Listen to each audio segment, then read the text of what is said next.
Eran hombres comunes, pescadores, artesanos, y, sin embargo, Jesús los eligió a ellos, solo a 12. Los llamó uno por uno y les hizo una promesa que cambiaría el mundo.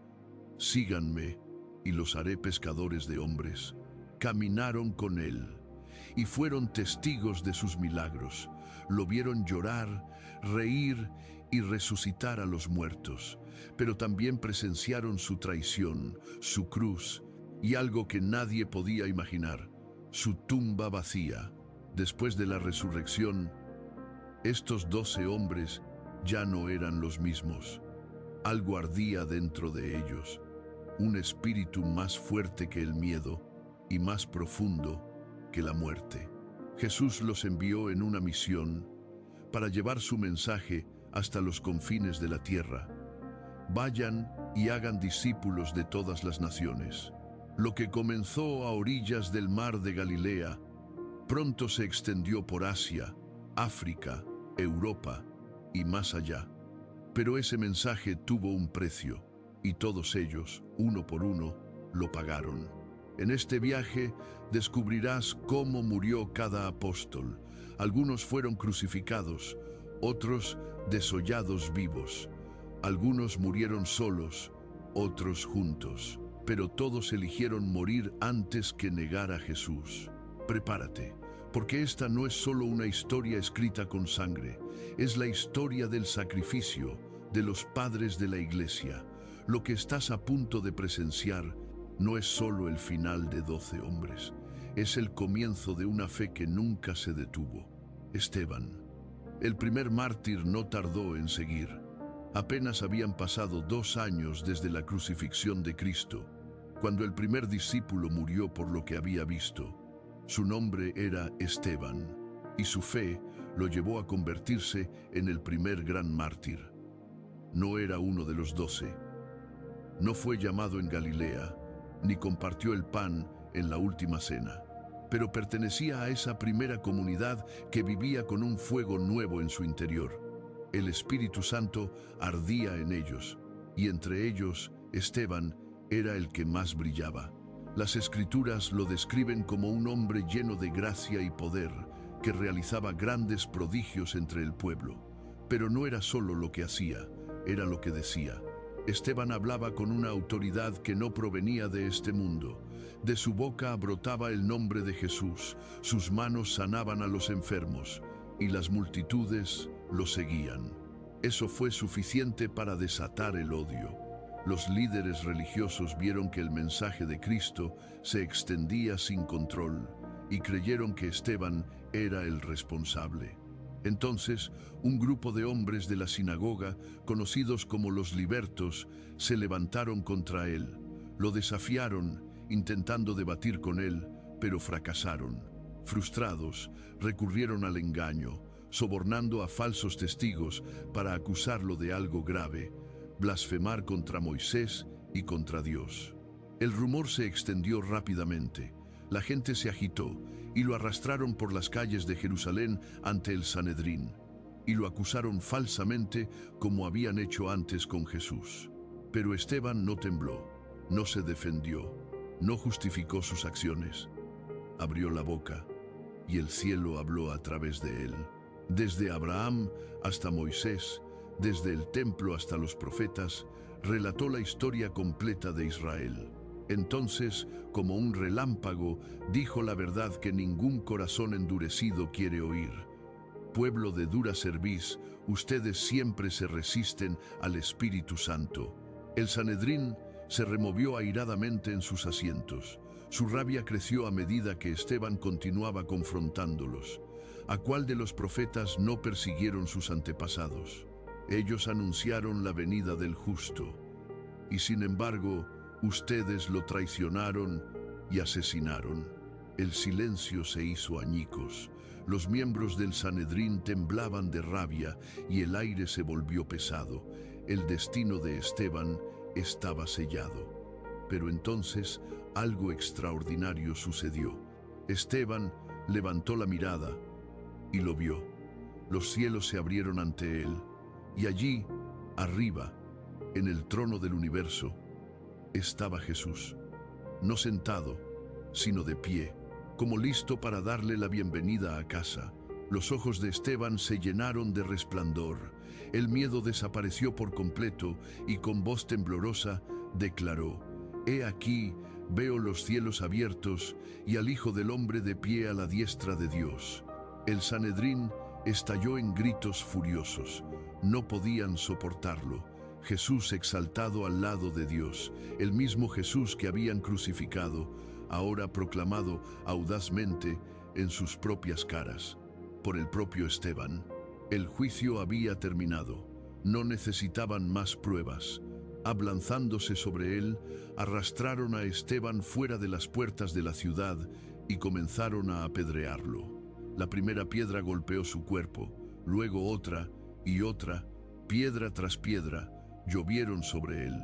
Sin embargo, Esteban no gritó, ni maldijo, ni suplicó clemencia. Mientras los hombres lanzaban las rocas, se quitaron sus mantos, decididos a no mancharse con la sangre del justo. Un joven fariseo los observaba. Su nombre era Saulo. Contemplaba la escena con frialdad. Con la mirada impasible, aprobaba el asesinato. Esteban jadeó, sintiendo la sangre correr por su rostro con un último aliento. Sus labios pronunciaron una última oración, no por él, sino por quienes lo asesinaban. «Señor, no les tomes en cuenta este pecado». Y entonces cerró los ojos y murió. Esteban fue el primero en morir por Jesús, y al igual que su maestro, murió perdonando. Su sangre fue la semilla que plantó el valor en los corazones de los que vinieron después. Pues el próximo mártir sería uno de los 12 elegidos, Santiago. Santiago fue el primero de los 12 apóstoles en morir por el nombre de Jesús. Era hermano de Juan, también pescador del mar de Galilea, y uno de los primeros en abandonarlo todo cuando Jesús lo llamó: «Sígueme». Santiago formaba parte del círculo íntimo de Jesús. Estuvo a su lado en momentos que otros no vivieron. Fue testigo de cómo Jesús resucitó a la hija de Jairo. Fue uno de los 3 apóstoles que vieron a Jesús transfigurarse en la montaña, y uno de los que se durmieron mientras Jesús oraba en agonía, sudando sangre en Getsemaní. Y cuando el Espíritu Santo descendió en Pentecostés, fue como si un fuego se despertara en su interior. Lleno de valor, su voz comenzó a resonar por todo Jerusalén, proclamando que el Rey había vencido a la muerte, y por eso fue señalado. La ciudad estaba cambiando, los creyentes aumentaban día a día, y Herodes primero, hambriento de poder y ansioso por complacer al Sanedrín, decidió que era hora de enviar un mensaje claro, un mensaje de miedo. Eligió al más visible, a la voz más fuerte, Santiago. Lo arrestaron sin previo aviso. No hubo un juicio justo, solo un veredicto rápido: muerte por la espada. Sin embargo, en medio de esta injusticia, sucedió algo inesperado. El soldado asignado para custodiar a Santiago hasta el lugar de la ejecución se conmovió de repente. Quizás fue la paz en los ojos de Santiago, libre de odio, libre de amargura. O quizás fue simplemente el Espíritu de Dios tocando un corazón endurecido. No podemos estar seguros, pero esto sí lo sabemos. Ese mismo verdugo cayó de rodillas junto a Santiago, confesó a Cristo y pidió morir con él. Y así sucedió. Ambos fueron conducidos fuera de las murallas de la ciudad, el apóstol Santiago y aquel hombre sin nombre que, en su último momento, eligió la eternidad. Al amanecer, la espada cayó sobre su cuello, y así murió el primer apóstol que dio su vida por Jesús. Pero la historia de Santiago no terminó ahí. Pasaron los años y una antigua leyenda comenzó a tomar forma, diciendo que sus discípulos tomaron su cuerpo con cuidado y, guiados por el Espíritu, lo llevaron lejos, muy lejos, hasta la costa norte de Hispania y lo enterraron allí, en secreto. Siglos después, Su tumba fue descubierta y una nueva llama se encendió, el Camino de Santiago. Desde entonces, millones de personas han caminado durante días, semanas, incluso meses, siguiendo sus pasos para buscar respuestas o acercarse a Dios. Porque la sangre de Santiago se convirtió en un camino. Sin embargo, Santiago no fue en realidad el primero de los 12 apóstoles en morir. Ese fue Judas Iscariote. Pero Judas no murió como un mártir, murió como un traidor, mientras los otros apóstoles dieron voluntariamente sus vidas por el Maestro. Judas lo vendió por 30 monedas de plata. Judas Iscariote. Judas Iscariote fue un apóstol, pero su historia es diferente a cualquier otra. Él también fue llamado, él también escuchó la voz del Maestro, caminó por la Tierra Santa, fue testigo de milagros, multiplicaciones de panes, resurrecciones. Comió del pan que Jesús compartió, bebió de la misma copa y, sin embargo, su corazón eligió otro camino. Estaba a cargo del dinero porque era inteligente, observador y callado. Pero algo en su interior se rompió. Quizás fue la codicia, o quizás nunca fue realmente un discípulo. Sea como fuere, su traición se convirtió en la herida más dura de la historia del Evangelio, porque no vino de un enemigo, vino de un amigo. En el huerto de Getsemaní, mientras la noche se volvía tensa y los pasos de los soldados se acercaban, Judas dio un paso al frente y con un beso traicionó al Hijo de Dios. Jesús le preguntó, ¿con un beso traicionas al Hijo del Hombre? Y el silencio que siguió fue el principio del fin. Cuando Judas vio que Jesús había sido condenado, algo se quebró dentro de él. La culpa lo invadió como una tormenta, y las monedas de plata que había recibido a cambio de su traición pesaban enormemente en su alma. Entonces fue al templo, a los principales sacerdotes, e intentó devolver el dinero. He pecado al entregar sangre inocente, pero ellos se burlaron de él, respondiendo, ¿a nosotros qué nos importa? Ese es tu problema. Y Judas arrojó las monedas al suelo del templo. Solo y avergonzado, abandonó el lugar. Y aquí, la Biblia nos da dos versiones de su final. El Evangelio de Mateo nos dice que se quitó la vida ahorcándose de un árbol.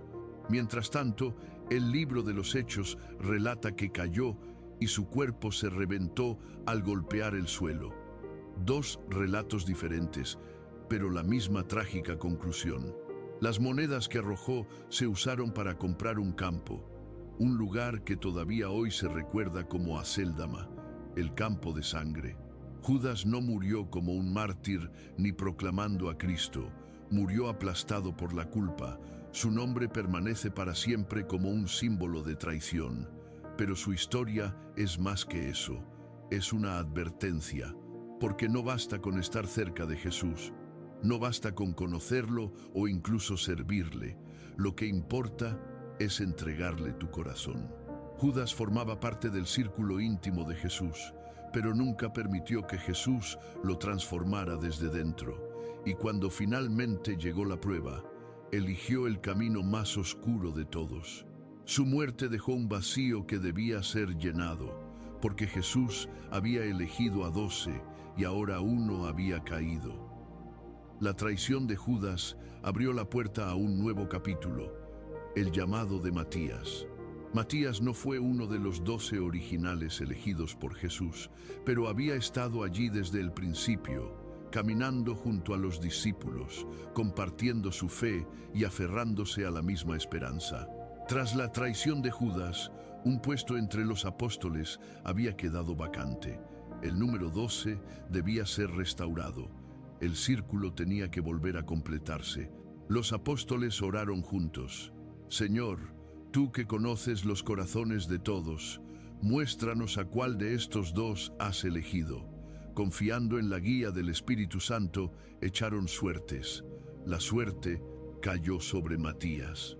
Matías comenzó a predicar con la misma pasión de ojos brillantes que los apóstoles originales, lleno de un fuego imparable por Cristo. Empezó en Jerusalén y su mensaje se extendió rápidamente entre los creyentes. Matías dio un paso al frente para proclamar la verdad de Cristo por todo Jerusalén, testificando audazmente sobre su resurrección y el amor redentor del Salvador. Sin embargo, las sombras de la ley y el odio persistían, y los líderes religiosos lo acusaron de blasfemia por predicar que Jesús era el Mesías, el mismísimo Hijo de Dios. Una oscura tensión descendió, y el miedo llenó las sagradas calles de Jerusalén. Entonces Matías fue arrestado y condenado apresuradamente al martirio. Lo llevaron fuera de la ciudad. Pero incluso en sus últimos momentos, Matías no mostró miedo. Con los ojos alzados al cielo, hacia la luz que siempre lo había guiado, pronunció una última oración, no por él, sino por aquellos que lo perseguían, sin saber que sus actos violentos provenían de una ciega ignorancia. Matías fue apedreado públicamente y mientras caía, cubierto de polvo y sangre, aún mirando al cielo, un soldado romano se acercó y, con una espada afilada, le cortó la cabeza. Así, con la sangre derramada en las calles de Jerusalén, se cumplió la voluntad de Dios. El número de los 12 fue restaurado. Matías no buscó el honor terrenal, en cambio, dio su vida como un humilde testimonio de amor. Tras el martirio de Matías en Jerusalén, la llama del Evangelio continuó extendiéndose hacia el norte, y uno de los que predicaban allí fue alcanzado pronto, Andrés. Andrés, hermano de Pedro, fue un discípulo silencioso y un misionero incansable. Fue uno de los primeros en escuchar la voz del Maestro. De hecho, antes de seguir a Jesús, había sido discípulo de Juan el Bautista, y cuando Juan señaló a Jesús y proclamó, «He aquí el Cordero de Dios», Andrés le creyó, y lleno de emoción, corrió a buscar a su hermano Pedro, exclamando, «Hemos encontrado al Mesías». Desde ese momento, nunca miró atrás. No formaba parte del círculo íntimo como Pedro, Santiago o Juan, pero Andrés siempre estaba presente, sin buscar reconocimiento ni atención. Después de la resurrección, su voz se hizo poderosa. Andrés predicó en lugares a los que nadie más quería ir. Viajó por Asia Menor, a través de Escitia, y finalmente llegó a Acaya, en la región de Patras, Grecia. Allí, en una tierra extranjera, se erigió audazmente como testigo del Dios vivo, y por eso fue condenado. El procónsul de la ciudad, furioso por las muchas conversiones provocadas por Andrés, lo arrestó y le exigió que se detuviera. Cuando Andrés se negó, lo sentenció a muerte por crucifixión. Pero cuando le mostraron la cruz, Andrés sonrió y dijo algo que confundió a sus verdugos. «Durante años he anhelado este momento. No me avergüenzo de la cruz, pues es el lugar donde mi Maestro venció al mundo». Solo pidió una cosa, que no lo crucificaran de la misma manera que a Jesús, pues se sentía indigno de morir como su Señor. Y así se le concedió. Prepararon una cruz en forma de X, un tipo de cruz diferente, sin embargo, no menos cruel. Lo ataron con cuerdas en lugar de clavos, prolongando su sufrimiento. Y durante 2 días completos, Andrés, colgado allí en la cruz, continuó predicando. Desde la cima de su sufrimiento, su voz todavía proclamaba a Cristo.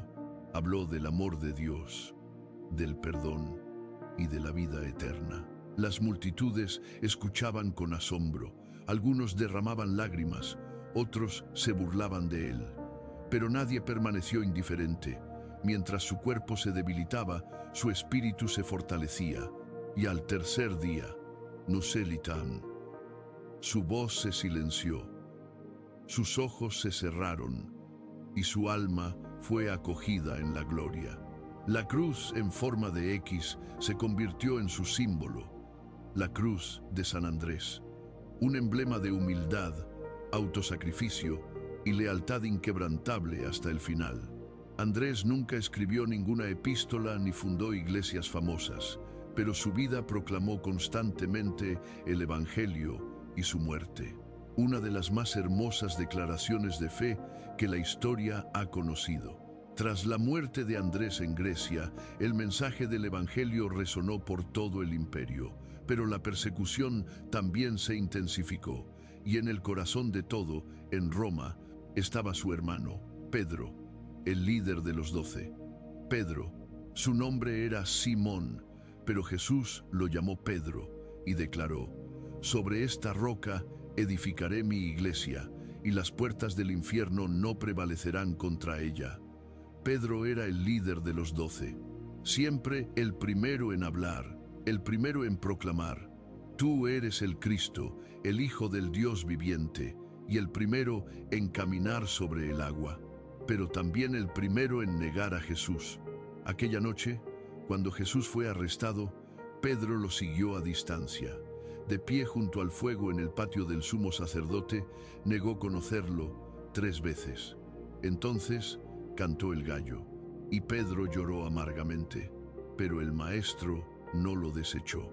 En cambio, Jesús buscó a Pedro, y allí, junto a las brasas ardientes, a la primera luz del alba, en una playa de Galilea, le preguntó 3 veces: «¿Me amas?».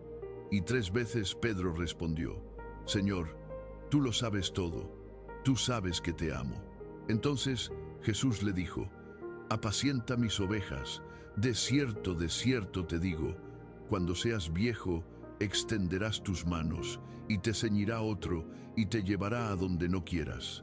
Pedro entendió que esto era más que una simple restauración, era una profecía. Se dio cuenta de que un día daría su vida por Jesús. Pedro fue restaurado, y después de Pentecostés predicó con una autoridad que iba más allá de este mundo, y miles creyeron en un solo día. Sanó a los enfermos, resucitó a los muertos, y se presentó audazmente ante el Sanedrín sin miedo. Y cuando llegó el momento, dejó Jerusalén, llevando el Evangelio directamente al corazón del imperio, la propia Roma. Allí, en la ciudad de los Césares, fundó una iglesia destinada a soportar siglos de persecución. Sin embargo, en el año 64 DC, durante el reinado del emperador Nerón, el juicio finalmente lo alcanzó. Nerón había perseguido a los cristianos durante todo su reinado, pero la persecución más dura estalló tras el gran incendio de Roma en el año 64 DC. El devastador incendio arrasó gran parte de la ciudad de Roma, reduciendo a cenizas distritos enteros y causando un inmenso sufrimiento y devastación.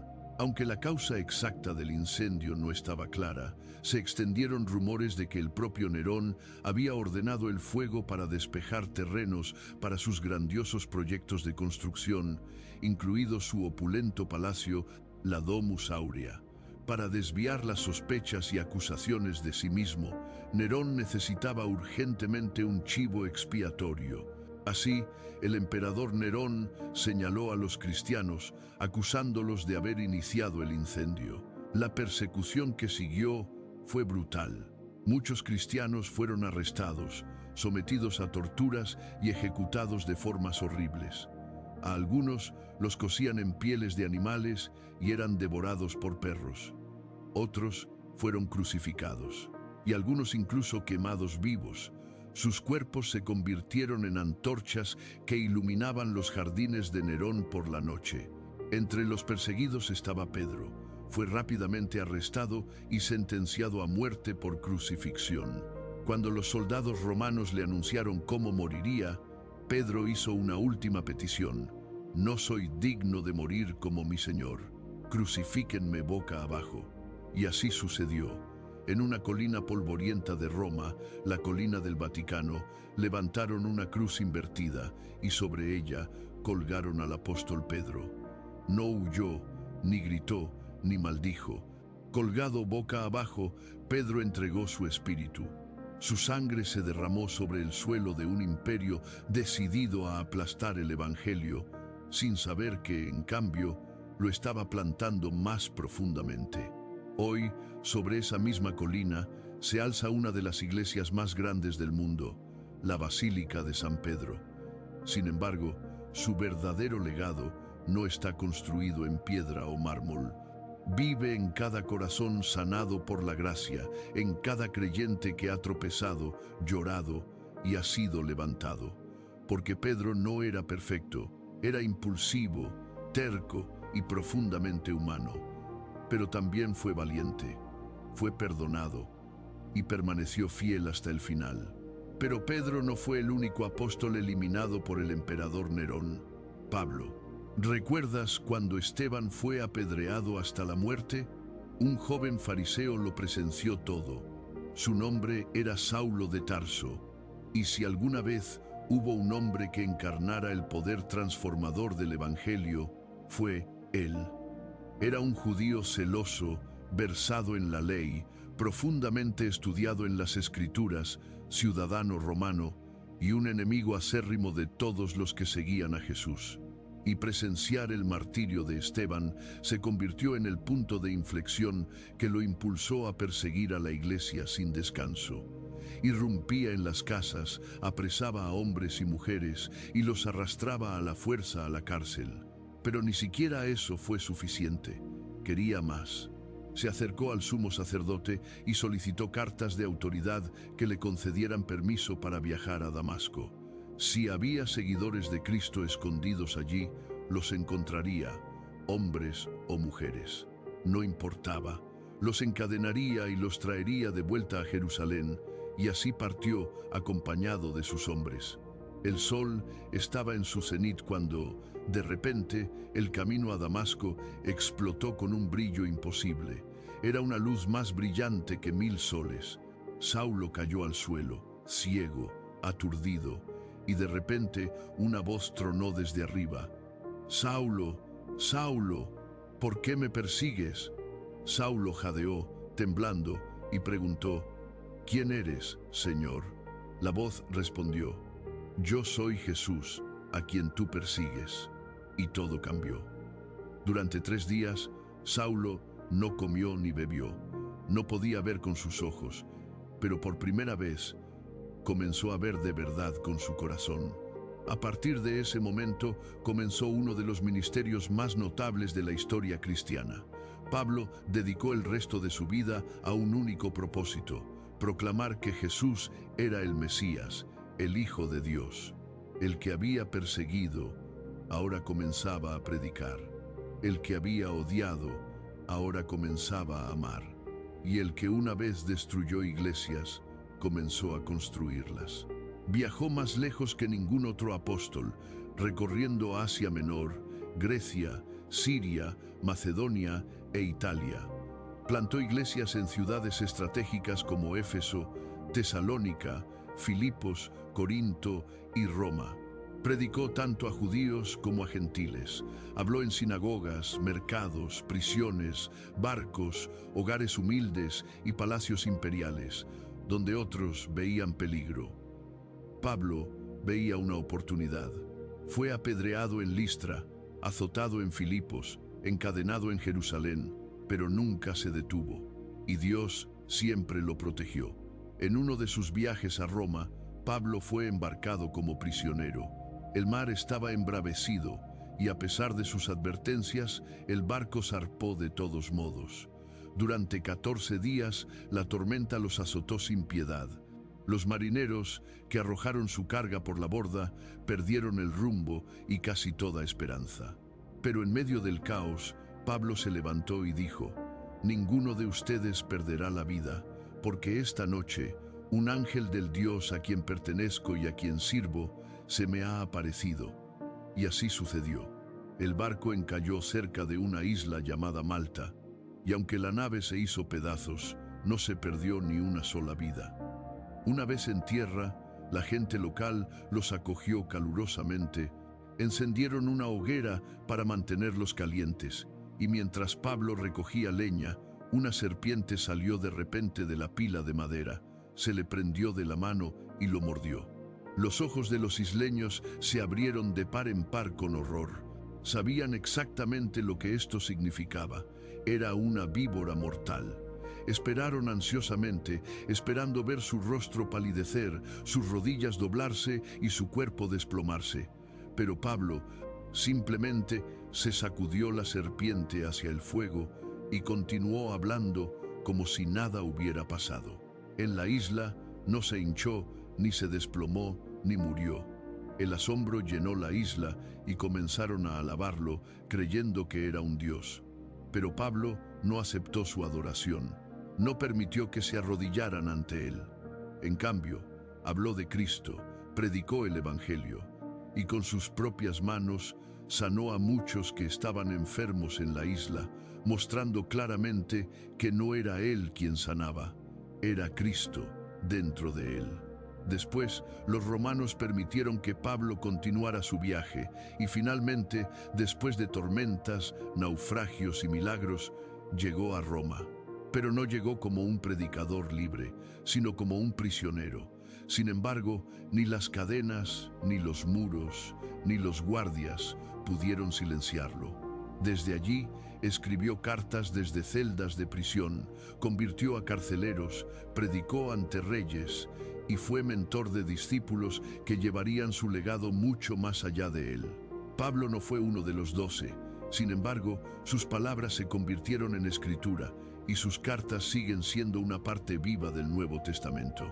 Y cuando finalmente llegó a Roma, no como un hombre libre, sino como un prisionero, continuó haciendo lo que siempre había hecho, proclamar el Evangelio. Durante 2 años bajo arresto domiciliario, recibió a todos los que acudían a él. Pero después de que Roma ardiera, cuando Nerón acusó a los cristianos de causar el gran incendio, decidió silenciar a sus líderes. Primero, Pedro fue crucificado, y ahora era el turno de Pablo. Como Pablo era ciudadano romano, no podía ser crucificado. En su lugar, fue sentenciado a muerte por decapitación. Lo sacaron de la ciudad, por la vía Ostiense, a un lugar aislado donde se llevaban a cabo las ejecuciones, lejos de las multitudes. Pablo no huyó. Sabía que su hora había llegado. Desde una celda húmeda, escribió su última carta a su hijo espiritual, Timoteo, diciendo: «He peleado la buena batalla, he acabado la carrera, he guardado la fe. Ahora me está guardada la corona de justicia». Luego, con la serena confianza de quien entrega su alma en las manos de su Señor, Pablo inclinó la cabeza. La espada cayó y su espíritu se elevó al cielo. Pablo no fue uno de los 12, pero se convirtió en un pilar fundamental del cristianismo. Aún hoy, sus epístolas continúan guiando al pueblo de Dios y su testimonio proclama audazmente una verdad eterna. Ya no vivo yo, mas vive Cristo en mí. Pero mientras Pablo se enfrentaba a la ejecución en Roma, en el corazón mismo del imperio, otra muerte más silenciosa se desarrollaba en la ciudad santa, Jerusalén. La misma ciudad que había crucificado al Maestro y matado a Esteban, ahora levantaba su mano contra un líder de la iglesia local, Santiago el Menor. Su nombre era Santiago, hijo de Alfeo. En las listas de los 12 aparecía discretamente, sin milagros espectaculares ni títulos prestigiosos. Sin embargo, su vida hablaba volúmenes a través de una fidelidad silenciosa. Se le conocía simplemente como Santiago el Menor, uno de esos hombres que no necesitaban atención para alcanzar la verdadera grandeza. Después de la resurrección, mientras muchos discípulos viajaban a tierras lejanas, Santiago se quedó en Jerusalén. Allí, donde todo comenzó, se convirtió en líder de la incipiente iglesia. Mientras otros huían de la persecución, Santiago permaneció, consolando, guiando y protegiendo. Se erigió como un pastor en medio de un rebaño herido, un centinela entre lobos. Fue su fidelidad lo que lo puso en el punto de mira.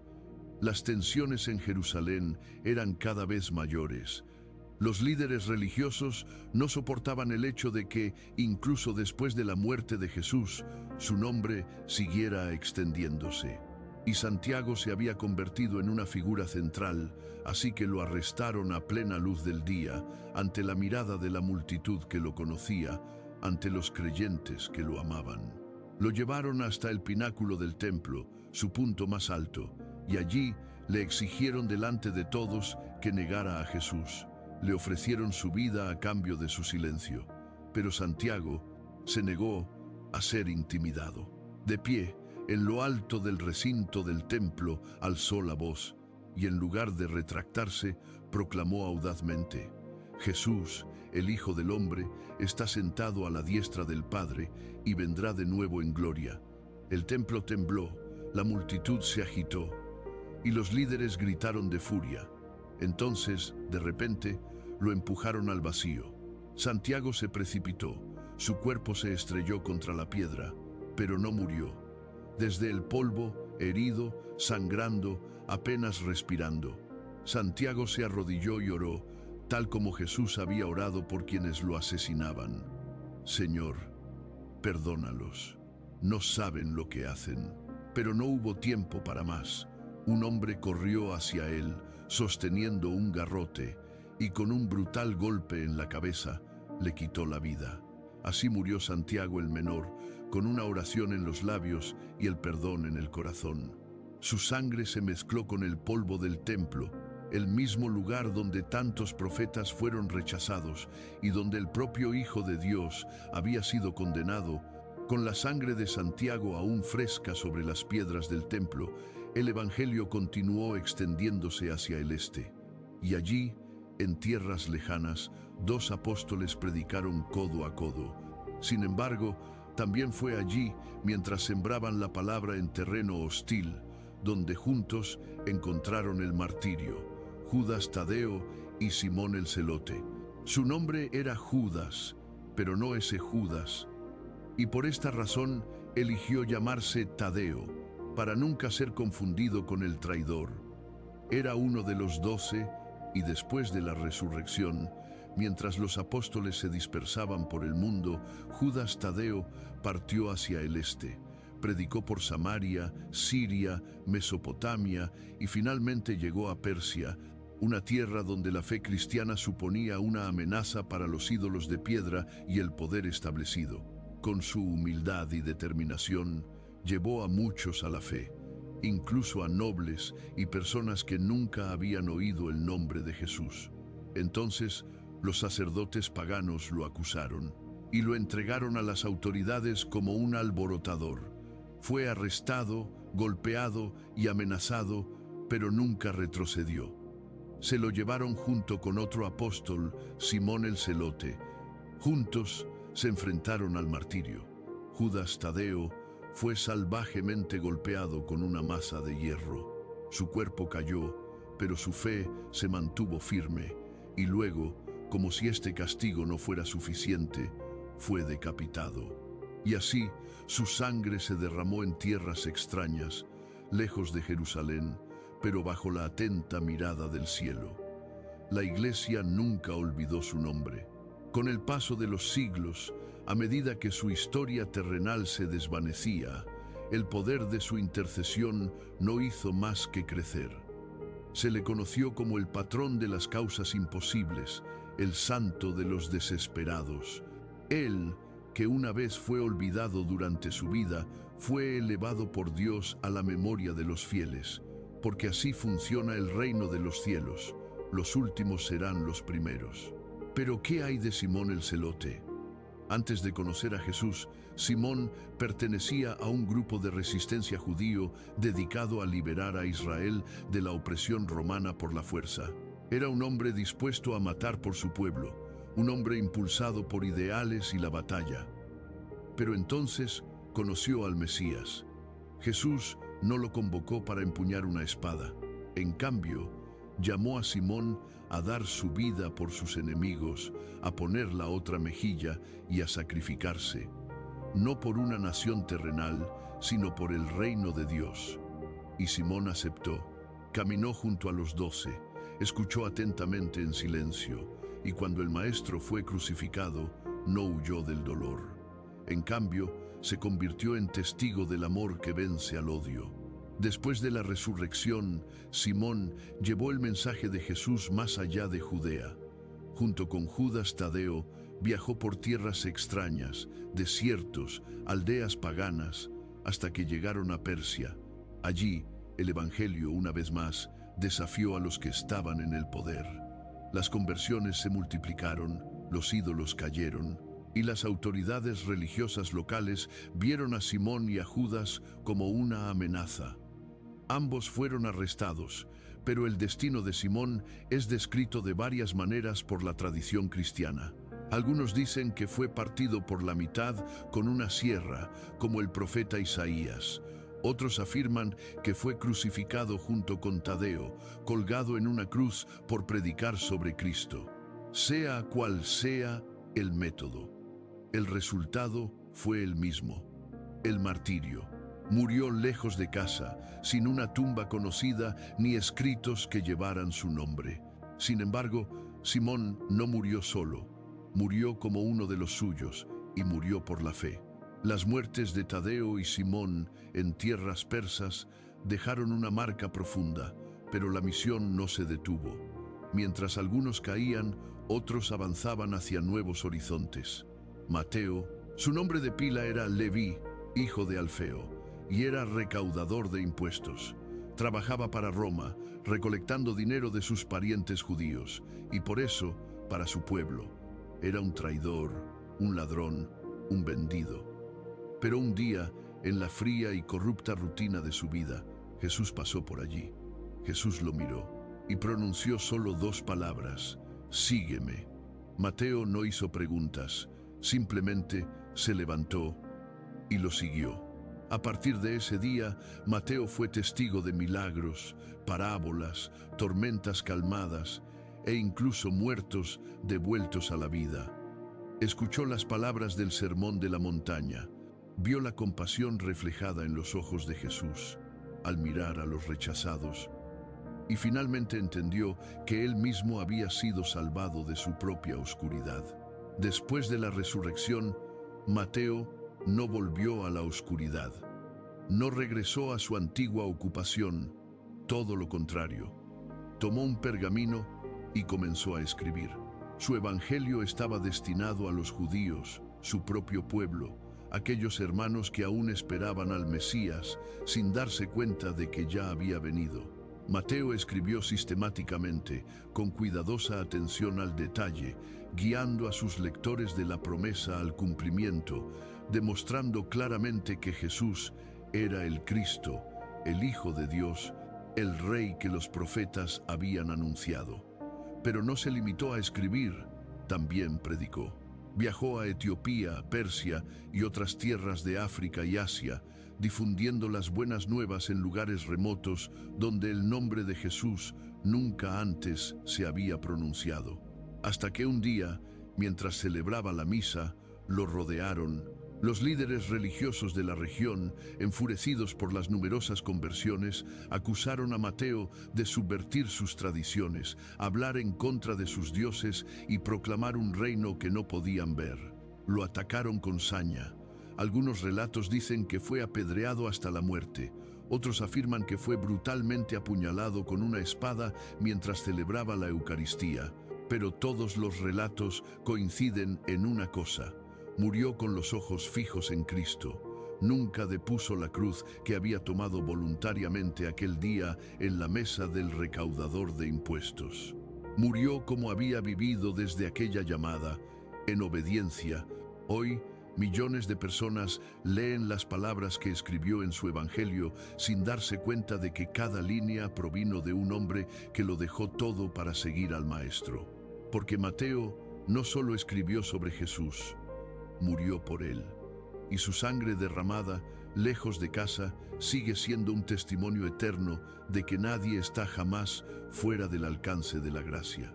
Tras la muerte de Mateo, el Evangelio siguió expandiéndose, cruzando fronteras más allá de África y Persia, adentrándose en tierras cada vez más distantes y hostiles. Uno de los valientes que se atrevió a ir hasta los confines de la tierra sería el siguiente en ser silenciado: Tomás. Su nombre era Tomás, pero el mundo lo recuerda por otro título, el incrédulo. La historia lo recuerda por ese único momento después de la resurrección, cuando los otros discípulos declararon: «Hemos visto al Señor». Y él respondió: «Si no veo en sus manos la señal de los clavos, y meto mi dedo en el lugar de los clavos, y meto mi mano en su costado, no creeré». Sin embargo, esa frase no fue el final de su historia, fue el comienzo. 8 días después, Jesús apareció una vez más, y esta vez Tomás estaba allí. El maestro no lo rechazó, simplemente extendió sus manos y dijo: «Pon aquí tu dedo, deja de dudar y cree». En ese momento, Tomás, quebrantado por dentro, cayó de rodillas. No necesitó tocar, ver fue suficiente, y pronunció una de las confesiones más poderosas de toda la Escritura: «Señor mío y Dios mío». A partir de ese día, Tomás nunca más dudó. Después de Pentecostés, viajó más lejos que casi cualquier otro apóstol. Mientras los otros predicaban por Asia Menor y Europa, Tomás viajó hacia el este, a través de Persia, hasta llegar a la India. Sí, el discípulo que una vez dudó fue el mismo que llevó el Evangelio a las tierras más lejanas. Allí, en lo que hoy es Chennai, fundó comunidades cristianas, bautizó a nuevos creyentes, estableció iglesias y fue ampliamente honrado por la verdad que proclamaba. Pero predicar a Cristo en una tierra de ídolos no era seguro. Las conversiones incomodaban a los líderes religiosos locales, lo observaron, lo amenazaron y, un día, lo esperaron. Mientras Tomás oraba en la cima de una colina sagrada, de repente lo rodearon y con varias lanzas lo atravesaron con ira. Su cuerpo cayó al suelo y su sangre empapó la tierra. La misma tierra que había sembrado profundamente con el mensaje del Evangelio, y así murió, arrodillado en oración, firme hasta su último aliento. El hombre que una vez dijo: «Si no veo, no creeré», terminó dando su vida por aquello en lo que creía con todo su corazón. Su tumba permanece en la India hasta el día de hoy. Millones lo honran como el apóstol que llevó la fe a rincones olvidados, como el hombre que una vez necesitó ver, pero que después vivió solo por la fe.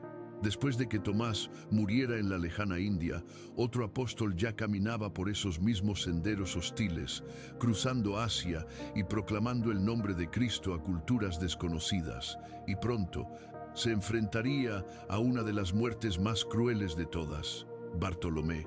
Antes de encontrar a Jesús, Bartolomé era conocido como Natanael, un hombre sincero, devoto estudiante de las Escrituras, profundamente judío y, sin embargo, escéptico, porque no se dejaba llevar fácilmente por las apariencias. La primera vez que escuchó que el Mesías podría venir de un lugar tan pequeño e insignificante como Nazaret, su respuesta instantánea fue contundente: ¿de Nazaret puede salir algo bueno? Era una pregunta llena de duda, pero también profundamente honesta. Natanael nunca fingió tener fe, ni siguió a otros solo por las apariencias o la presión social. Entonces, un día, su amigo Felipe lo puso cara a cara con Jesús. Antes de que Natanael pudiera decir una palabra, el maestro demostró que ya lo conocía. Jesús lo miró directamente y dijo: «He aquí un verdadero israelita, en quien no hay engaño». Asombrado, Natanael respondió: «¿De qué me conoces?». Y Jesús respondió con palabras amables que derritieron toda su incredulidad: «Antes que Felipe te llamara, cuando estabas debajo de la higuera, te vi». Nadie sabía lo que Natanael había orado, pensado o sentido debajo de esa higuera. Nadie, excepto Dios. Así que, con los ojos muy abiertos por el asombro, confesó: «Rabí, tú eres el Hijo de Dios, tú eres el Rey de Israel». A partir de ese día, Bartolomé nunca se apartó de su lado. Después de la resurrección, cuando los apóstoles fueron enviados a difundir el Evangelio por todo el mundo, Bartolomé viajó más allá de las costas conocidas. Predicó en Arabia, Persia, India, Mesopotamia y finalmente Armenia. Allí llevó el mensaje de Cristo a un pueblo esclavizado por la adoración de ídolos. Su predicación no pasó desapercibida. Convirtió incluso a miembros de la casa real, y esto selló su destino. Los sacerdotes paganos, al ver que su poder se desvanecía, lo acusaron de rebelión espiritual. Lo encarcelaron no simplemente para ejecutarlo, sino para destruirlo por completo. Querían borrar su cuerpo, su imagen y su legado para que sirviera de advertencia sobre el destino que esperaba a cualquiera que desafiara a los dioses de piedra. Así comenzó uno de los martirios más brutales de la historia cristiana. Fue desollado vivo. Su piel fue arrancada mientras aún respiraba, mientras su corazón aún latía y sus labios aún oraban. Después fue decapitado. Su cuerpo fue enterrado en tierras extrañas, pero su testimonio quedó grabado para siempre en la historia. Con el paso de los siglos, los artistas cristianos comenzaron a representarlo sosteniendo un cuchillo en la mano o incluso agarrando su propia piel como símbolo del precio que pagó por su fe.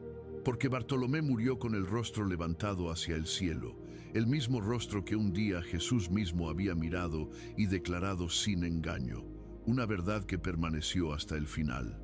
Sin embargo, después del desgarrador martirio de Bartolomé, nadie podía prever que el siguiente apóstol en caer sería su propio amigo Felipe, el mismo hombre que le presentó a Jesús por primera vez en Galilea.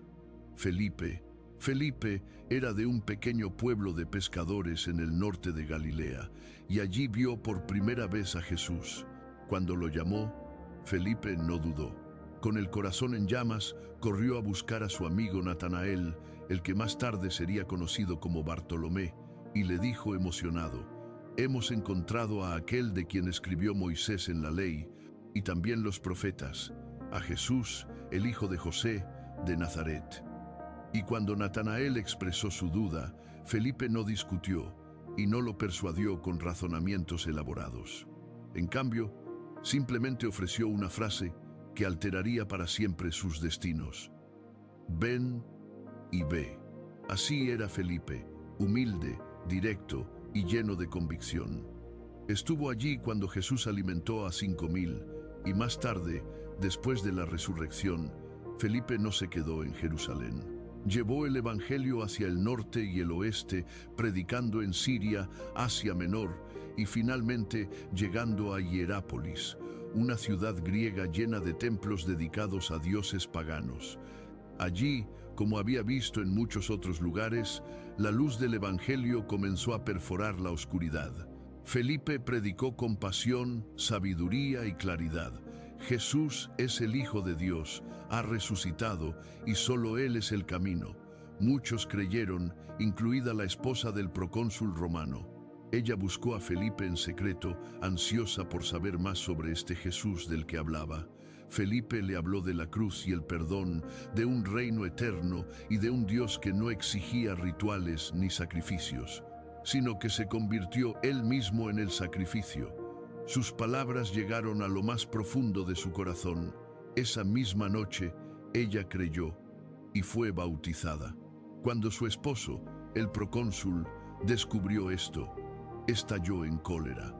¿Podía un forastero, un predicador sin rango, sin armas, sin soldados, haber cautivado el corazón de su esposa?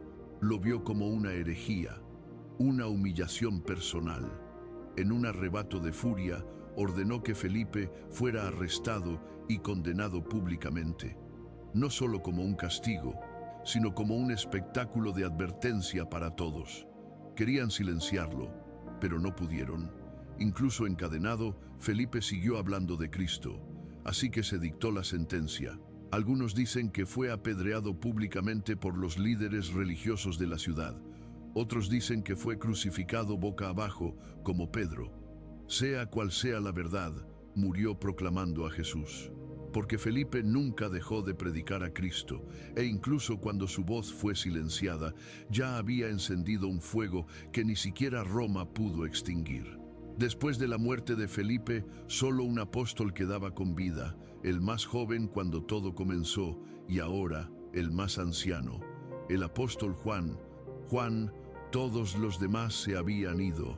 Pedro, crucificado boca abajo en Roma, Santiago, decapitado en Jerusalén, Andrés, atado a una cruz en forma de X, Tomás, atravesado por lanzas, Felipe, colgado por su fe, Bartolomé, desollado vivo, Mateo, apuñalado mientras celebraba la misa, Simón y Tadeo, asesinados en tierras lejanas, Matías, apedreado hasta la muerte. Incluso el traidor había muerto por su propia elección. Solo quedaba uno, Juan, el más joven de todos, y ahora el último anciano que quedaba. Solo él recordaba vívidamente el rostro del Maestro, porque Juan lo había presenciado todo. Junto a su hermano Santiago, fue llamado por Jesús mientras remendaba redes junto al mar de Galilea. Pero Jesús no solo llamó a Juan, lo amaba profundamente. Las Escrituras no lo dicen explícitamente, pero una y otra vez señalan a Juan como el discípulo a quien Jesús más amaba. Juan entendía el corazón del Maestro, y el Maestro confiaba en el suyo. Estuvo allí en la transfiguración, cuando Jesús brilló como el sol. Estuvo con él en Getsemaní, cuando el Hijo de Dios lloró gotas de sangre. Y mientras todos los demás discípulos huyeron, solo Juan permaneció al pie de la cruz. Allí, mientras la sangre del Cordero caía sobre la tierra, Jesús lo miró, y con su último aliento de amor, le confió a su madre: «Mujer, he ahí tu hijo», y al discípulo: «He ahí tu madre». Desde ese día, Juan cuidó de María como hijo y como discípulo. Después de la resurrección, fue uno de los primeros que corrió ansiosamente a la tumba y llegó primero. Sin embargo, no entró, esperó a Pedro, y en el instante en que vio la tumba vacía, creyó. A medida que pasaban los años, su ministerio se expandió. Viajó, predicó, escribió y se convirtió en un padre espiritual para muchas iglesias, especialmente en Éfeso. Fue el único apóstol que no murió como mártir. Sin embargo, eso no significa que no sufriera, porque Juan vivió más que todos ellos, pero también los vio morir a todos. Uno por uno, vio cómo mataban a sus amigos, a sus hermanos misioneros. Sin embargo, él permaneció, soportó la soledad de quien ha presenciado demasiado. Y él también fue arrestado y perseguido. Fue llevado a Roma, donde el emperador Domiciano buscó silenciarlo y ejecutarlo de la manera más brutal imaginable, arrojándolo a una olla de aceite hirviendo. La multitud esperaba que gritara, que se derritiera, consumido por las llamas y la agonía, pero no gritó ni murió, ni siquiera se quemó, sino que de aquel caldero, así como Daniel, salió del foso de los leones, completamente ileso. Él salió sin una sola quemadura, como si el propio fuego reconociera un cuerpo ya lleno del Espíritu Santo. Los romanos no sabían qué hacer con él, y temiendo que su milagrosa supervivencia se convirtiera en una señal divina, el imperio decidió en cambio hacerlo desaparecer, enviándolo lejos. Y así lo exiliaron a una isla aislada, rocosa y desolada, la isla de Patmos. Y allí, rodeado de soledad, viento y mar, Dios habló de nuevo, y fue en esa isla, en el día del Señor, que Juan recibió una visión como ninguna que ojos humanos hubieran presenciado antes. Un día, mientras oraba solo en la soledad de esa isla, escuchó una voz que resonó como una trompeta atravesando los cielos, declarando: «Yo soy el Alfa y la Omega, el primero y el último». Juan se quedó helado, su corazón se detuvo. De repente ya no estaba de pie en la isla. El cielo se abrió ante él, y entonces lo vio.